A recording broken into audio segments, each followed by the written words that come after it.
வணக்கம், உங்க செயலாளர் தமிழ்ச்செல்வன்.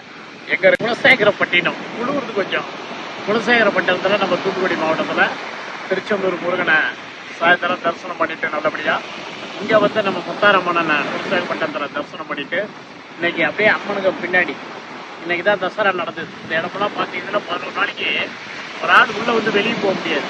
தசரா முடிஞ்சு இன்னைக்கு 11 நாள் இந்தியாவிலேயே பெங்களூருக்கு அப்புறம் இங்கே தான் தசரா பெரிய அளவில் நடக்கக்கூடியது.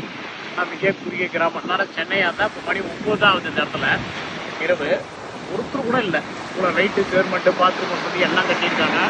அந்த அளவுக்கு மக்கள் தொகைகள் குறைவான இடம். இந்த குலசேகரப்பட்டினம்னு பட்டணம்னு பேர், அதுக்கு ஏற்ற மாதிரி நம்ம இந்திய அரசு பெரிய பவர் லேண்டுக்கு கொண்டு வந்து நிறைவேறுகிறாங்க. மிகப்பெரிய அளவில் 3000 ஏக்கரில் நிலக்கரியிலேருந்து மின்சாரம் தயாரிக்கிற நிலையை அமைச்சிருக்காங்க. அப்படியே இந்த கடலுக்கு இந்தாண்ட இது நம்ம மீனவர் குப்பம் நம்ம சொல்லுவோம் இல்லையா,